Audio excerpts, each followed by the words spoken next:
In few words, what I do is to care for the dead, as many other people care for the living.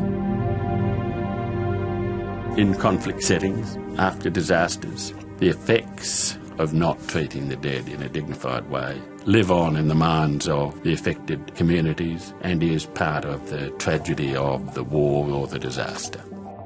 We're working for the living, for the relatives of the missing, for the bereaved families.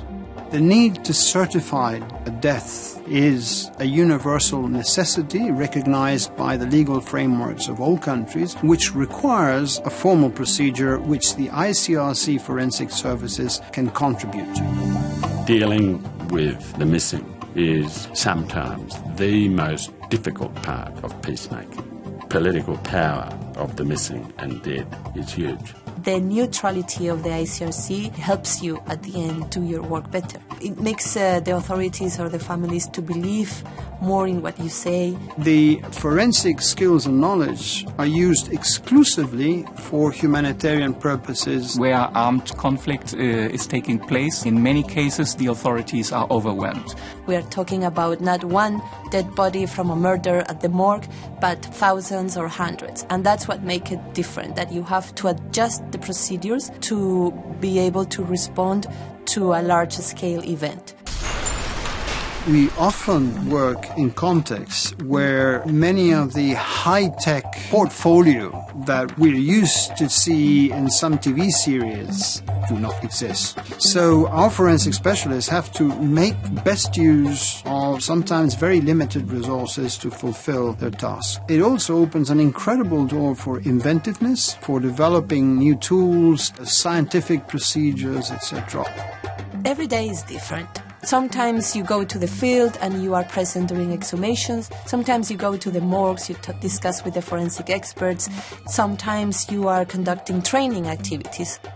One day we talk to ministers or even presidents on forensic humanitarian action, on management of human remains, and the next day we go with a grave digger and show him how to mark a particular grave site.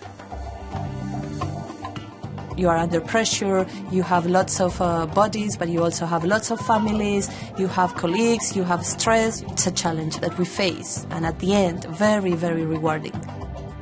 We are part of the protection department of the ICRC, but on the other side, we have projects where we set up forensic infrastructure. We work a lot with protection delegates, with colleagues from weapons and contamination department, with health department, so we can conduct different projects. You work together in such a way that it's a powerful experience. It's a sort of a family. You also feel backup because you are part of a big organization. Having a wide network of world-leading forensic specialists for overcoming some of the challenges that we face in the field. You need to be respectful. You need to respect the environment in which you are, instead of imposing directions. They need to be able to work in teams, but they need to be able to look at systems. Commitment to humanitarian values as a core requirement for working in the ICRC. To be passionate about it, to really believe that you can make a difference with what you know. The ICRC given me the opportunity to apply my skills in a way that has more impact.